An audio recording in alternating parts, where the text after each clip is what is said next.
오늘은 여러분과 함께 어떻게 구원을 확신할 수 있는가라고 하는 제목으로 함께 말씀을 나누려고 합니다. 말씀을 통하여 성령님께서 각자에게 들려주시는 그 세미한 음성을 듣는 시간이 되기를 바랍니다. 여러분, 이렇게 무더운 날씨에 여러분은 왜 교회에 나오셨죠? 왜 예배를 드리고 계십니까? 우리가 예수님을 믿는 목적은 교회를 다니는 목적은 예수님을 믿기 위해서 다니죠. 그럼 왜 예수님을 믿어야 될까요? 왜 예수님을 믿어야 되는가? 그것은 우리가 구원을 받기 위해서 예수님을 믿어야 된다라고 성경은 우리에게 증거하고 있습니다. 우리가 만약 예수님을 믿지 않으면 어떻게 될까요? 구원받지 못하면 어떻게 될까요? 그러면 우리의 죄로 인하여서 하나님의 심판을 받고 영원한 형벌을 받아야 됩니다. 그 영원한 형벌을 받는 곳이 여러분이 많이 잘 아시는 지옥이라고 하는 곳이죠.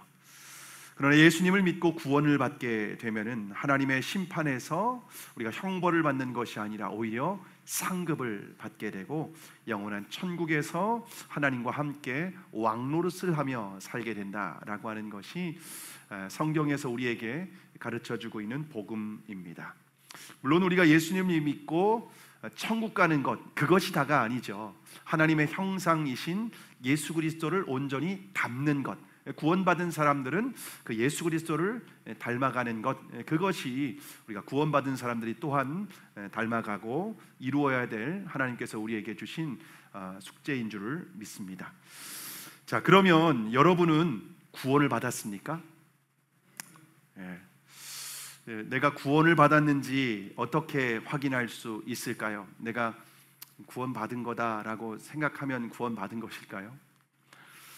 전 세계에서 굉장히 유명한 전도 폭발이라고 하는 전도 프로그램이 있는데요. 교회마다 이 전도 폭발을 통해서 성도들을 훈련시키고 또 복음을 전하는 그런 전도자로 이렇게 세우는 프로그램입니다.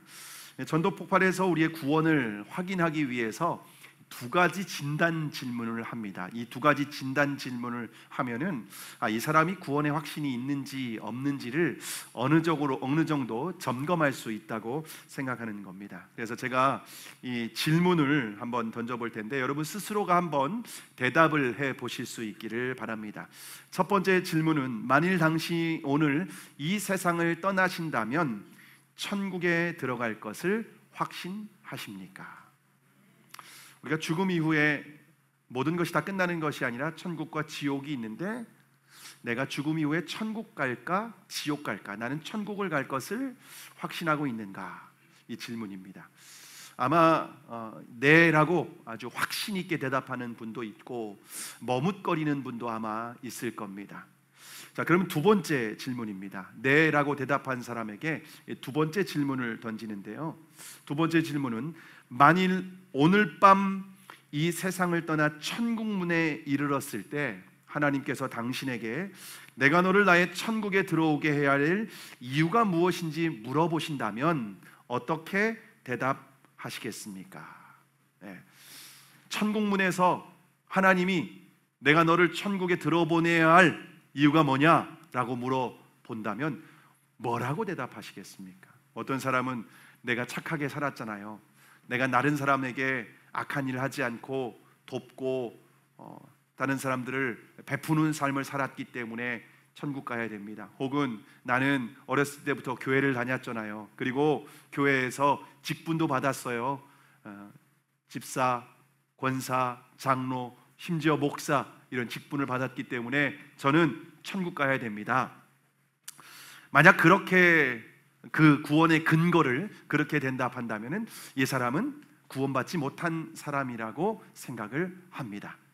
왜냐하면 우리의 선행과 우리의 어떤 노력으로 천국에 올 수 있거나 우리의 어떤 자격과 신분으로 우리가 천국에 갈 수 있는 것이 아니기 때문에 그렇습니다. 우리가 천국에 갈 수 있는 근거는 예수 그리스도의 복음입니다.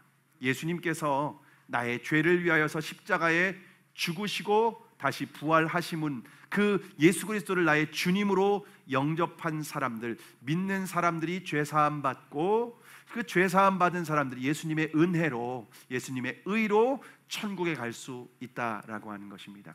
그렇게 대답을 하는 사람이면은 이 사람은 구원의 확신이 있구나라고 그렇게 생각을 합니다. 자, 그런데 여러분, 우리가 아무리 복음에 대해서 정확하게 내가 지식적으로 알고 그것을 암기하고 동의한다 할지라도 여러분, 구원받지 못했을 수 있습니다. 왜 그러냐면은 천국은요, 복음을 마치 수학 공식이나 비밀번호처럼 내가 어떤 지식을 잘 암기하고 있다고 해서 구원을 받는 것이 아니기 때문에 그렇습니다. 자, 그러면 우리가 어떻게 구원받을 수 있다고 성경은 말하고 있죠? 요한복음 1장 12절에 보시면 영접하는 자, 곧 그 이름을 믿는 자들에게는 하나님의 자녀가 되는 권세를 주셨으니 라고 말씀하고 있습니다. 예수님을 나의 인생 가운데, 나의 삶 가운데 주님으로 모셔드린 사람, 왜 그렇게 모셔드렸는가? 예수님이 나의 죄를 위해서 십자가에 죽으시고 부활하신 나의 주님이시고 나의 왕이시기 때문에 그렇게 믿고 그 주님을 내 인생 가운데의 주인으로, 왕으로 영접한 사람은 구원받고 하나님의 자녀가 되는 권세까지 주셨다라고 성경은 우리에게 약속하고 있습니다. 그러니까 예수님을 나의 주님으로 영접한 사람, 그러니까 어떤 이 복음의 내용을 수학 공식이나 비밀번호처럼 딸딸딸 암기한다고 해서 천국문에서 마치 우리가 집에 들어갈 때 비밀번호를 삑삑삑 누르면 드르륵 열리는 것이 아니라, 복음은, 구원은 그렇게 받는 것이 아니라 예수님을 나의 인생 가운데 주님으로 영접하고 그 예수님과 동행하는 사람, 예수님과 함께 살아가는 사람이 성경에서는 구원받은 사람이고 하나님의 자녀다라고 우리에게 약속하신 줄 믿으시기를 바랍니다. 그리고 예수님이, 우리 안에 오신 예수님은 영원히 떠나지 않는다고 또한 약속하셨습니다. 요한복음 14장 6절에 보시면 내가 아버지께 구하겠으니 그가 또 다른 보혜사를 너희에게 주사 영원토록 너희와 함께 있게 하리니 라고 말씀을 하고 있습니다. 우리 안에 예수님이 보혜사 성령님으로 오셨는데 그 예수님은 영원히 떠나지 않는다라고 약속을 하고 있습니다. 그래서 우리 안에 임하신 그 영원히 떠나지 않기로 약속하신 그 예수님과 매일 주님으로 영접하고 매일 그 예수님과 동행하며 살아가는 사람들이 구원받은 하나님의 사람인 줄, 하나님의 자녀인 줄을 믿으시기를 바랍니다. 자, 그러면 만약 내가 교회를 열심히 다녔어요. 내가 교회를 계속 열심히 다녔는데 만약 내 안에 예수님이 계시지 않으면 어떤 사람일까요? 오늘 본문 5절의 말씀, 오늘 본문 5절에 있는 말씀을 다시 한번 읽겠습니다. 시작. 너희는 믿음 안에 있는가? 너희 자신을 시험하고 너희 자신을 확증하라. 예수 그리스도께서 너희 안에 계신 줄을 너희가 스스로 알지 못하느냐? 그렇지 않으면 너희는 버림받은 자니라. 여러분, 우리가 구원받았는지 스스로 확인할 수 있는 방법은 우리가 믿음 안에 있는가 스스로 한번 테스트, 시험을 해보는 겁니다. 내가 구원받은 사람인지 스스로 한번 자가 점검을 해보라는 거예요. 우리에게 아주 중요한 시험을 앞두면은요, 사람들은 내가 과연 그 시험에 합격할 수 있는지 자신의 실력을 계속 체크하고 확인을 합니다. 내가 수능 시험을 앞두고 있다. 원하는 대학에 들어갈 수 있는지, 그 커트라인에 내가 넘치는지 아니면 미달인지를 스스로 한번, 모의고사도 한번 보면서 스스로 확인을 합니다. 혹은 자격증 시험이든지 무슨 어떤 변호사 시험이든지 어떤 시험이든지 자기가 그 시험에 합격할 수 있는지 스스로 한번 테스트를 하면서 실력을 한번 계속해서 점검하지 않습니까? 그래서 만약 부족하면은 그 실력을 잘 보강해서 보완을 해서 그 시험에 합격을 하는 것처럼, 여러분, 우리가 한번 스스로 진짜 내가 구원받은 사람인지 한번 스스로 점검을 해보라는 겁니다. 근데 우리는 영원한 운명이 걸린 문제에 대해서, 이 구원의 문제에 대해서 별로 중요하게 생각하지 않는 것 같습니다. 교회 적당히 다니고 내가 신앙생활 적당히 하면은 나는 스스로 구원받은 사람 아니야? 당연히 구원받았다고 생각을 합니다. 근데 이것은 여러분 위험천만한 생각입니다. 그래서 바울은 우리가 구원을 받았는지 스스로 점검을 하라는 겁니다. 왜냐하면 우리의 영원한 운명이 걸려 있는 문제이기 때문에 그렇습니다. 자, 그러면 우리가 구원받은지 어떻게 확신할 수 있는가? 너희 안에 그리스도께서 계신지 확인해 보라는 거예요. 우리가 예수님 처음 믿을 때 예수님을 영접했다고 했지 않습니까? 그것은 단순히 어떤 우리가 암호나 어떤 수학 공식처럼 우리가 입으로 어떤 암송하면 되는 차원이 아닙니다. 우리가 인격이시고 살아계시고 온 천지만물의 주인 되신 그 예수 그리스도를 나의 인격과 삶 가운데에 모셔드리는 것입니다. 예수님을 모셔드렸으면 여러분, 그분이 어디 있는 겁니까? 이제 내 안에 계신 거예요. 그래서 우리가 구원받았는지 확인하는 성경적인 가장 확실한 방법은 내 안에 예수님이 계신가, 이걸 확인하는 거예요. 내가 얼마나 착하게 사나, 내가 얼마나 교회를 열심히 다녔나, 내가 하나님을 위해서 얼마나 많은 일을 했는가, 내가 모태신앙인가, 이런 걸 확인하는 것이 결코 아니라는 겁니다. 우리 안에 예수님이 있는지 없는지, 여러분, 그것을 확인해야 된다는 겁니다. 요한일서 5장 11절과 12절에 보면 이렇게 말씀하고 있습니다. 또 증거는 이것이니 하나님이 우리에게 영생을 주신 것과 또 이 생명이 그의 아들 안에 있는 그것이니라. 아들이 있는 자에게는 생명이 있고 하나님의 아들이 없는 자에게는 생명이 없느니라.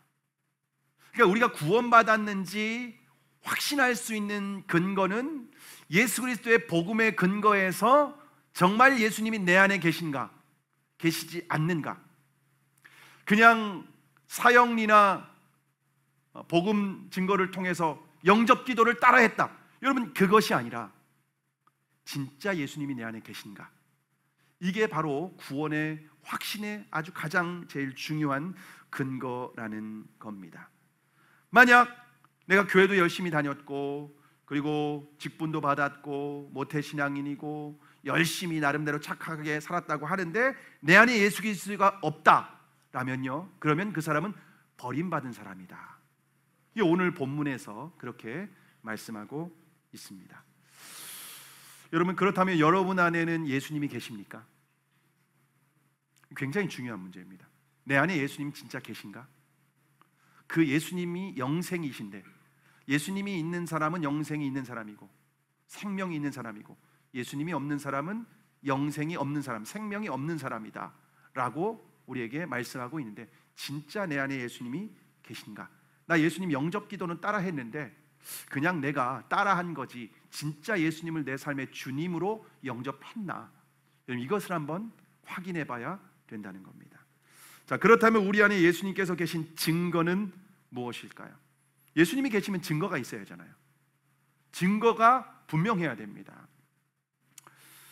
많은 사람들이 예수님이 내 안에 함께 계신 그 증거로 평안을 말합니다. 평안. 공감이 되지 않습니까? 예수님을 믿으면 우리의 마음에 평안이 있습니다. 그러면 왜 마음에 평안이 임할까요? 이 평안이라고 하는 말은 히브리어로 샬롬이라고 하는 말입니다. 이 샬롬이라고 하는 말의 의미는요, 관계가 좋다라는 말입니다. 여러분이 어떤 주변에 있는 사람들과의 좋은 관계를 맺을 때 마음이 평안합니다. 근데 마음에 이 주변에 있는 사람들과의 관계가 틀어지고 문제가 생기면 마음에 평안이 없게 됩니다. 근데 온 천지 만물의 주인이시고 생명의 근원이신 하나님과의 관계가, 우리가 인간이 죄로 말미암아 깨져버리게 됐습니다. 이 관계가 단절되어져 버리게 되었습니다. 그래서 인간의 마음 가운데는 평안을 누리지 못하게 되었습니다. 그런데 예수님께서 나의 죄를 위해서 십자가에 죽으시고 부활하셨다라고 하는 이 복음을 믿음으로 말미암아 우리는 죄 사함을 받게 되었고 하나님과의 관계가 회복이 되었습니다. 그래서 예수님을 믿고 하나님과의 관계가 회복된 사람의 마음 가운데 임하는 것이 바로 평안이라는 것입니다. 그래서 예수님을 주님으로 영접한 사람들은 하나님과의 관계가 회복되었기 때문에 마음에 평안이 임하게 됩니다. 요한복음 14장 27절에 보시면 평안을 너희에게 끼치노니 곧 나의 평안을 너희에게 주노라. 내가 너희에게 주는 것은 세상이 주는 것과 같이 아니하니라. 너희는 마음에 근심하지도 말고 두려워하지도 말라. 예수님이 주시는 평안은요, 이 땅에 있는 평안과 좀 달라요. 이 땅에서는 우리가 돈을 좀 많이 벌고 몸이 건강해지고 모든 문제가 없을 때 평안하다, 행복하다라고 느끼지만은, 예수님이 주시는 평안은 여전히 삶에 문제가 있고 여전히 건강 가운데에 어려움도 있을 수 있고 관계 가운데에 또 내가 원하는 것이 이루어지지 않았다 할지라도 그분이 내 안에 주님으로 세상을 창조하시고 다스리시는 그 주님이 내 안에 계시다는 것만으로 그 마음에 평안이 임하게 됩니다. 그러니까 상황과 환경을 초월하는 평안이다라고 말할 수가 있습니다.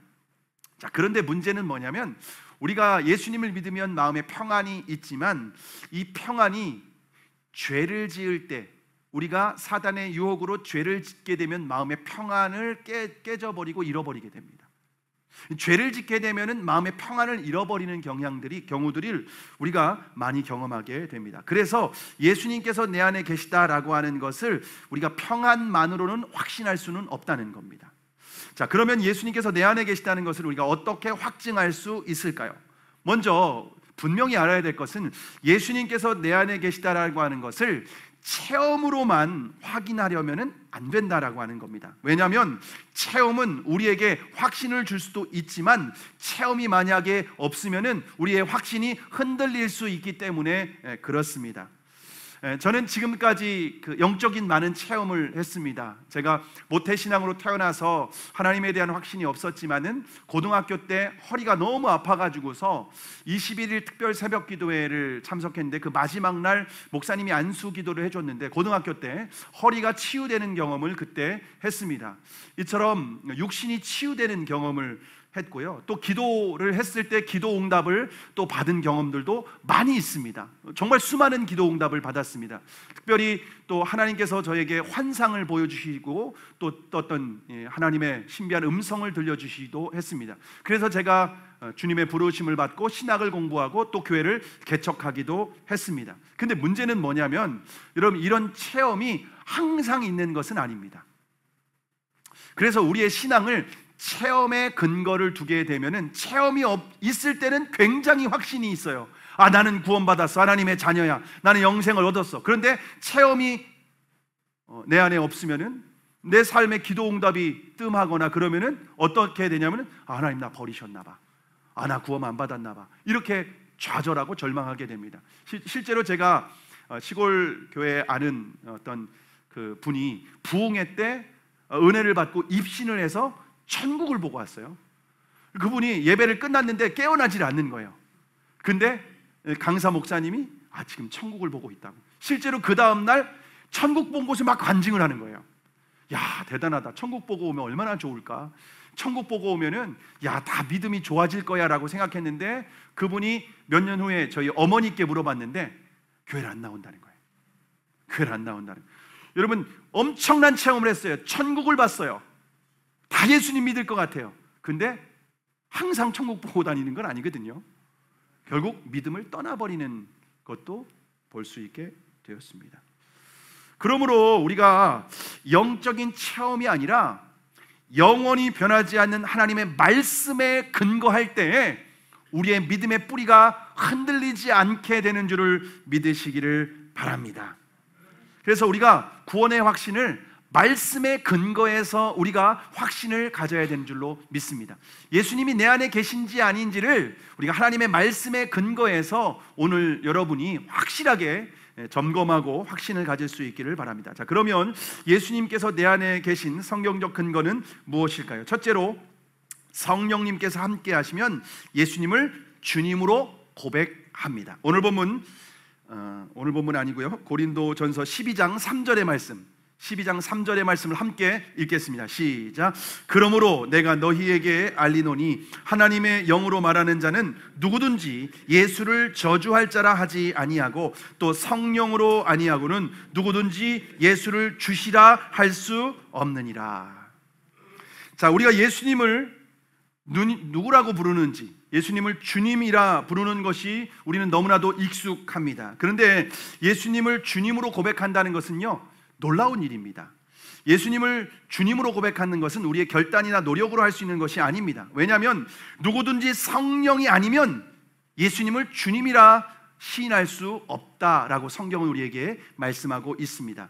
여러분, 믿지 않는 사람들은 예수님을 누구라고 고백하냐면요, 4대 성인 중에 한 분, 이렇게 생각을 합니다.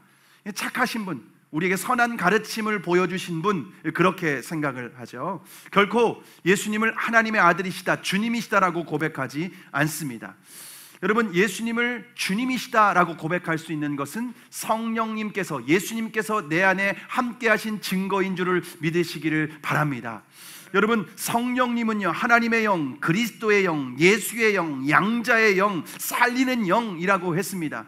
성령님이 내 안에 계시면 예수님이 내 안에 계신 겁니다. 그래서 우리가 예수님을 주님으로 고백한다라고 하는 것은 바로 예수님께서 내 안에 계신 증거인 줄을 믿으시기를 바랍니다. 저희 교회 처음 신앙생활 하시는 분들이 좀 많이 계시는데요, 그 중에 김현우 성도님이 계십니다. 김현우 성도님은 딸 때문에 우리 교회를 다니게 되었습니다. 딸이 학원 음악 선생님의 전도로 교회를 다니게 되었는데, 혹시 딸이 다니는 교회가 이단 사이비 단체는 아닌가라고 이렇게 좀 걱정이 돼서 교회를 나오셨답니다. 교회를 나오셨는데 처음 예배를 드리고 나서 그 예배를 드리고 딸 때문에, 딸이 이상한 단체가 아닌가 해서 나왔는데 예배를 드리고 그날 등록을 하셨습니다. 교회를 등록하셨습니다. 교회를 등록하신 분들에게는 1:1 양육을 받아야 된다고 권면을 했습니다. 그래서 제 아내와 1:1 양육을 10주 과정을 하게 되었습니다. 근데 이 김현우 성도님은요, 진화론에 확신을 갖고 있는 분이셨습니다. 진화론 과학자도 아니었는데 어쨌든 확신을 갖고 계셨습니다. 이 세상은 진화되었다라고 확신을 하고 계셨던 분이셨습니다. 그리고 하나님이 세상을 창조하셨다라고 하는 거 인정하지 않았고, 또 성경이 하나님의 말씀이 아니라 인간이 만들어낸 세계적인 베스트셀러다라고 그렇게 알고 계셨던 분이셨습니다. 그런데 새가족 양육을 받으라고 하니까 이제 받으신 겁니다. 근데 양육을 받는다면 얼마나 좀 낯설고 얼마나 어색하시겠습니까? 그래서 특별한 감동은 없었지만은 열심히 성실하게 참석을 하셨습니다. 그런데 10주간의 양육 과정 가운데 중반을 넘어서는 순간부터 마음에 조금씩 변화가 일어나기 시작을 했답니다. 그러면서 예수님이 살아계시구나 라고 하는 것이 그 마음에 믿어지기 시작했대요. 그리고 나서 그 예수님을 나의 주님으로 영접하는 기도를 하셨습니다. 근데 예수님이 영접하는데, 이 1:1 양육책에 있는 예수님을 영접하는 기도를 읽으면서 따라서 예수님을 영접하는데 막 눈에서 하염없이 막 눈물이 막 쏟아지기 시작을 한답니다. 근데 왜 눈물이 나는지는 모르겠다는 거예요. 왜 눈물이 나는지는 모르겠는데 계속해서 눈물이 흘렀답니다. 그러면서 그동안 자신이 살아온 삶이 이기적이고 권위적이고 자기중심적인 삶이었다고 하면서 자신의 삶을 회개하고 예수님을 주님으로 영접을 하셨습니다. 여러분, 이처럼 우리가 예수님을 주님으로 고백하며 우리의 삶의 인생 가운데 주님으로 영접할 수 있다는 것은 바로 그리스도의 영이신 성령의 역사인 줄을 믿으시기를 바랍니다. 여러분이 예수님을 나의 주님으로 영접하시고 예수님을 주님으로 믿고 고백하며 그분의 뜻대로 내가 때로는 비록 온전히 순종하며 살아가지 못한다 할지라도 그분이 온 세상의 주인이시고 나의 인생의 주인이시고 이 세상을 떠나는 그날 내 인생을 주관하고 책임지실 분이라고 하는 그 주님이라고 하는 믿음과 확신이 있다면 여러분 안에 주님께서 함께 하신 증거인 줄을 믿으시기를 바랍니다. 두 번째로 예수님께서 내 안에 계신 성경적 증거는 무엇일까요? 그것은 성령님이 함께 하시면 하나님을 아빠, 아버지라고 부릅니다. 오늘 본문, 오늘 로마서 8장 15절과 16절 함께 읽겠습니다. 시작. 너희는 다시 무서워하는 종의 영을 받지 아니하고 양자의 영을 받았으므로 우리가 아빠 아버지라고 부르짖느니라. 성령이 친히 우리의 영과 더불어 우리가 하나님의 자녀인 것을 증언하시나니. 여러분이 하나님을 부를 때 어떻게 부르십니까? 하나님 아버지 이렇게 부르십니까? 혹시 하나님 아저씨 이렇게 부르는 사람 없죠? 네.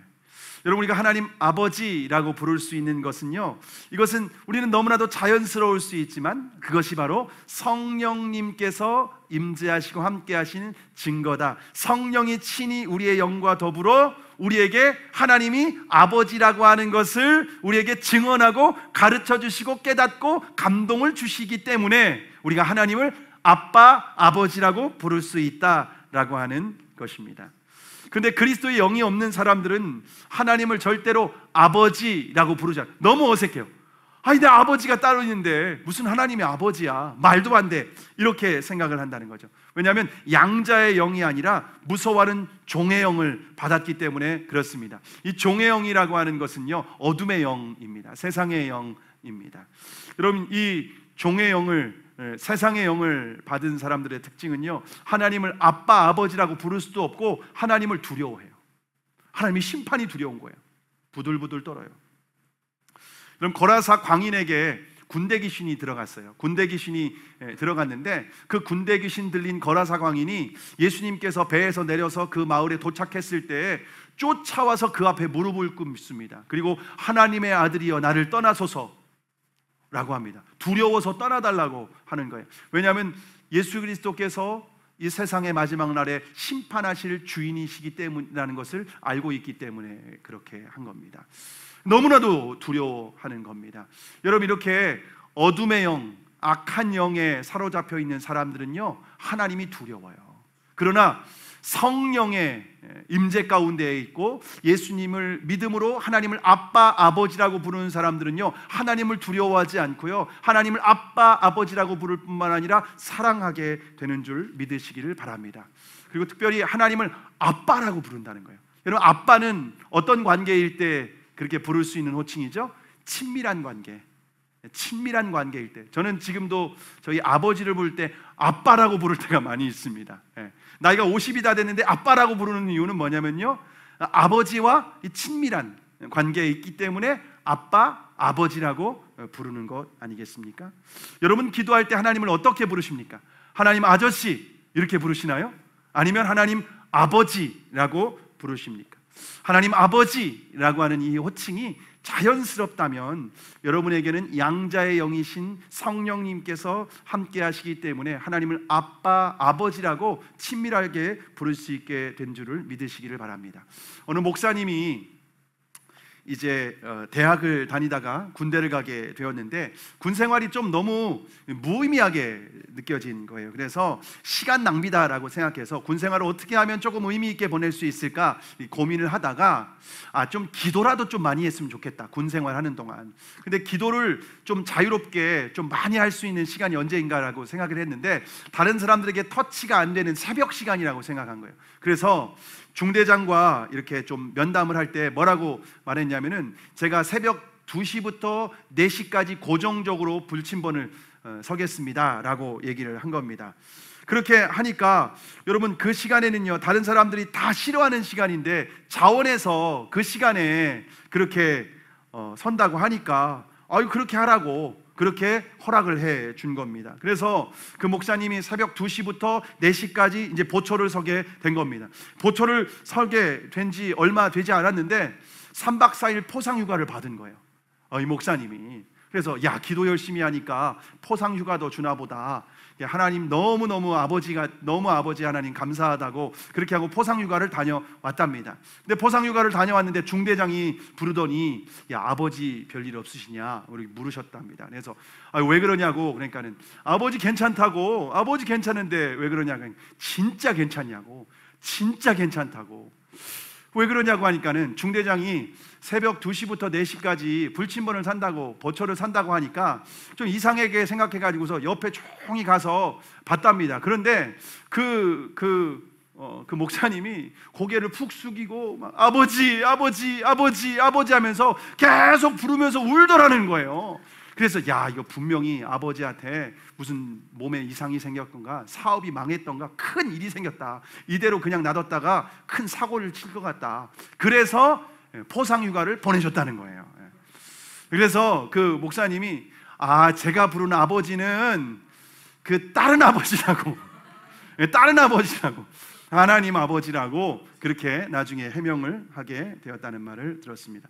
여러분, 양재 영이신 성령님께서 함께하는 사람들의 특징은 하나님을 우리 눈으로 본 것도 아닌데, 근데 그 하나님이 내 아버지라는 것이 믿어지고, 그 하나님을 아저씨라고 부르는 것이 아니라 아버지라고 부르는 것이 너무 자연스럽고, 그렇게 하나님이 나의 보호자시고, 하나님이 나의 책임자시고, 하나님이 나의 아버지라고 하는 것이 믿어진다는 거예요. 이게 바로 성령님께서 저와 여러분 안에 함께 하신 증거인 줄 믿으시기를 바랍니다. 세 번째로 예수님께서 내 안에 계신 증거는 무엇일까요? 성령님이 함께 하시면 하나님의 은혜를 알게 하십니다. 하나님의 은혜를 알게 하십니다. 고린도전서 2장 12절의 말씀인데요, 고린도전서 2장 12절의 말씀을 함께 읽겠습니다. 시작. 우리가 세상의 영을 받지 아니하고 오직 하나님으로부터 온 영을 받았으니 이는 우리로 하여금 아버지께서 우리에게 은혜로 주신 것들을 알게 하려 하심이라. 자, 여러분, 예수님 믿지 않는 사람들은 세상의 영을 받았다, 종의 영을 받고 세상의 영을 받고 어둠의 영을 받은 사람들입니다. 그러나 그래서 세상에 있는 것으로 기쁨을 누리게 됩니다. 세상에 있는 것으로 기쁨을 누리고 만족을 누리고 행복을 누리게 됩니다. 그러나 예수님을 믿는 사람들은 하나님으로부터 온 영을 받았다라고 성경을 말하고 있습니다. 하나님으로부터 온 영이 성령님이시고 예수님의 영이십니다. 그래서 예수님의 영을 받은 사람들은 하나님으로부터 오는 것에 기쁨을 느껴요. 세상으로부터 온 영을 받은 사람들은 세상에 있는 것으로 기쁨과 만족을 누리지만은, 하나님으로부터 온 영을 받은 사람들은 하나님께서 주시는 것들로부터 기쁨과 만족을 누리게 된다는 겁니다. 여러분, 황금 같은 이렇게 주일 오전 11시에 여러분은 왜 이 자리에 앉아 있습니까? 여러분, 이 시간에요, 하나님으로부터 온 영을 받지 않은 사람들은요, 세상에서 즐기고 쉬고 놉니다. 가장 무더운 이 시간에 에어컨 밑에서 수박게 먹으면서 그냥 시간을 보내는 게 아마 최고 행복한 시간일 겁니다. 그런데 이렇게 무더운 33도, 34도가 되는 이렇게 무더운 날씨에 아침부터 습해가지고서 짜증도 나고 막 더우니까 힘든 이 시간에 예배의 자리에 앉아서 이렇게 있다는 것이, 여러분, 성령님께서 여러분 안에 계신 증거인 줄을 믿으시기를 바랍니다. 뿐만 아니라 예배 가운데 앉아서 말씀을 듣는데 막 은혜를 받아요. 눈물이 나요. 감동을 받게 돼요. 거기 안에서 마음의 평안을 누리게 돼요. 기쁨을 누리게 돼요. 여러분, 그것이 바로 성령님께서 함께 하신 증거인 줄을 믿으시기를 바랍니다. 만약 믿지 않는 사람들은요, 친구를 따라서 교회 한두 번은 올 수는 있지만, 여러분, 하나님으로부터 온 영을 받지 않으면요, 설교 듣는 시간이 그렇게 지루할 수가 없어요. 어떤 집사님이 예배를 드리는데 예배 시간마다 조는 거예요. 맨날 예배 시간마다 조는데, 그래서 목사님이 무슨 설교를 했는지 도저히 이해하지도 못하고 깨닫지도 못합니다. 그런데 어느 날 이 집사님이 졸다가 목사님의 말씀이 귀에 쑥 들어온 거예요. 명확하게 쑥 들어왔어요. 근데 목사님이 뭐라고 하냐면, 라면 3개를 잘 사려면 이라고 하는 말씀을 하시는 거예요. 여러분, 설교 시간에 목사님이 라면 3개를 잘 사는 방법까지 가르쳐 주니까 이 집사님이 너무 신기한 거예요. 야, 목사님이 무슨 설교 시간에 라면 사는 방법까지 가르쳐 줘? 목사님이 진짜 설교 시간에 할 얘기가 없나 보다 라고 생각해서 예배가 끝난 후에 친구 집사님한테 물어본 거예요. 야, 오늘 목사님이 라면 3개를 잘 사려면 어떻게 해야 된대? 뭐 이렇게 그 마트에서 세일할 때 가가지고서 이렇게 먼저 사야 된대? 어떻게 해야 된대?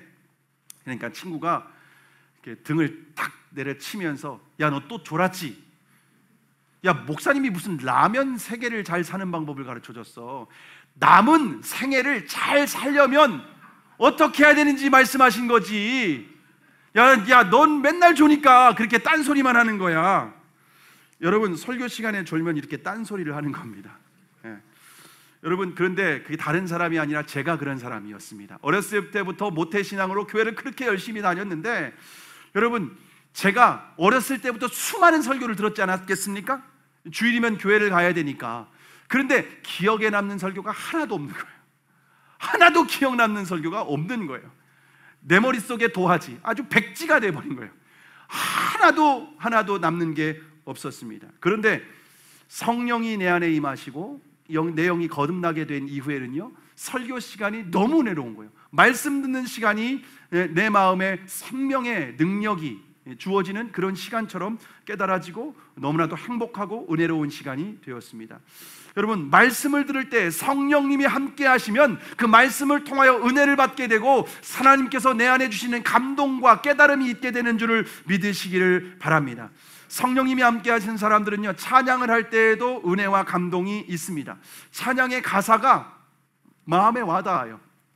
찬양의 가사가 꼭 내 마음 같은 거예요. 그리고 은혜와 감동이 있어요. 아무리 힘들고 지치고 낙심할지라도 찬양을 부르면 내 안에서 신비한 힘이 샘솟는 것을 우리가 경험하게 됩니다. 그런데 세상의 영을 받은 사람들은요, 찬양을 받아도 감동이 없어요. 지루하기만 해요. 왜 목사님이 이렇게 찬양을 많이 부르는지 모르겠다고 하면서, 설교가 왜 이렇게 긴지 모르겠다고 하면서 불평불만이 있습니다. 그런데요, 가요나 트로트는요 10시간을 들어도 지루하지 않습니다. 찬양은요 5절까지만 있다고 해도 벌써 부르기 전부터 지루합니다. 시작하기 전부터 하기 싫습니다. 여러분, 그런 사람들은요 중국 지하교회 가면 절대로 안 됩니다. 여러분, 제가 들어보니까 중국 지하교회는요 찬송가가 100절까지 되는 찬송가가 있답니다. 한 곡에 100절까지. 그래서 찬송가를 한 번 부르면 1시간이 걸린다는 말이 들었습니다. 여러분, 감동을 받으면은요 찬양 인도자가 한 번 더 하면은 100절을 2번 해야 됩니다. 그런 사람들은 중국 지하교회 가면 절대로 안 됩니다. 여러분, 그러나 성령이 함께 계시고 그 영이 거듭난 사람, 구원받은 사람, 그런 사람들은요 성령님께서 함께 하심으로 말미암아 찬양을 부를 때 은혜와 감동이 있고, 말씀을 들을 때 말씀을 통해 깨닫는 마음이 있고, 내 마음에 영적으로 동의가 되는 거예요. 그 말씀이 하나님의 말씀에 근거한, 성경에 근거한 하나님의 말씀이라면 그 말씀을 통하여서 은혜와 감동을 받게 되는 줄을 믿으시기를 바랍니다. 여러분은 예수님께서 함께 하시는 증거가 여러분 안에 있습니까? 여러분이 예수님을 주님이라고 고백을 하십니까? 하나님을 아빠, 아버지라고 부르십니까? 하나님께서 주신 은혜와 감동이 여러분 안에 있습니까? 여러분, 예수님께서 내 안에 계시다는 것을 말씀으로 확증하시기를 바랍니다. 만약 예수님께서 내 안에 계신 증거가 없다면 아직 구원을 확신할 수 없습니다. 왜냐하면 예수님을 주님으로 영접하지 않았기 때문에 그럴 수 있습니다. 물론 우리가 마치 수학 공식처럼, 비밀번호처럼 예수님을 나의 주님으로 영접합니다, 이런 영접 기도는 따라 있을 수는 있어요. 그러나 예수님이 진짜 내 안에 계시다면 이런 증거들이, 열매들이 나타나야 된다라고 하는 것을 성경은 우리에게 분명히 말씀하고 있습니다. 어떤 사람은 하나님이 살아계시고 천국과 지옥이 있다는 것을 확신하기 때문에 나는 구원받았다라고 생각하는 사람이 있습니다. 여러분, 그렇지 않습니다. 여러분, 거라사 광인이 하나님의 아들도 알았습니다. 천국과 지옥도 알았습니다. 그러나 예수님을 주님으로 영접하지 않았기 때문에 구원받을 수 없는 것입니다. 여러분, 내가 구원받은지 확신하는 방법은 예수님이 내 안에 계신가? 이것을 단순히 마음의 평안이 아니라, 나의 어떤 체험이 아니라, 신비한 체험이나 기도 응답이 아니라 성경적 근거로 진짜 예수님을 나의 인생의 주님으로 내가 부르고 있는지, 그리고 하나님을 내 아버지라고 부르고 있는지, 그리고 하나님이 주신 은혜를 내가 깨닫고 그 은혜의 감동을 받고 있는지 여러분 확인하실 수 있기를 바랍니다. 근데 중요한 것은 내가 이제 오늘 말씀을 통해 예수님이 내 안에 계신다는 것을 확신하게 되었다면 이제 어떻게 살아야 될까요? 그렇다면 이제는 예수님을 나의 삶의 주님으로 인정하며 날마다 그분과 동행하는 삶을 살아야 되는 줄을 믿으시기를 바랍니다. 여러분, 구원받은 사람의 삶에 나타나는 가장 중요한 특징은 그 예수님을 주님으로 믿고 그분과 동행하는 삶을 살아간다는 것입니다. 아침에 일어날 때 예수님의 이름을 부르는 거예요. 왜냐하면 나의 삶의 주님으로, 내가 단순히 어떤 암호나 비밀번호나 공식이나 이런 거를 내가 암기하고 있는 게 아니라 인격이신, 살아계신 그 예수 그리스도께서 성령으로 내 안에 거룩한 영으로, 양자의 영으로, 그리스도의 영으로 내 안에 오셨기 때문에 아침에 눈을 뜰 때 그분을 인정하는 거예요. 그분을 부르는 거예요. 무슨 일을 하든지 내 안에 계신 예수 그리스도께 물어보는 겁니다. 주님이 기뻐하시는 것을 선택하는 겁니다. 범사에 내 안에 계신 예수 그리스도를 인정하고 예수님과 동행하는 삶을 살아가는 겁니다.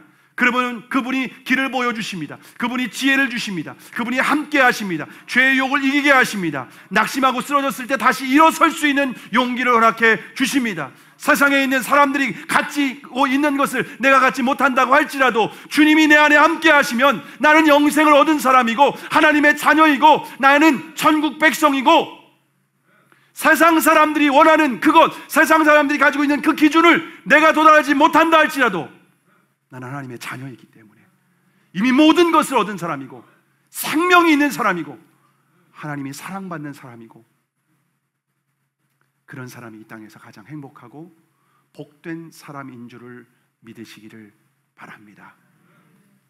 예수님이 내 안에 계신 것으로 우리의 구원을 확증하시고 날마다 그 예수 그리스도께 묻고 그 예수 그리스도와 동행하는 구원받은 하나님의 백성이 되기를 주님의 이름으로 축복합니다.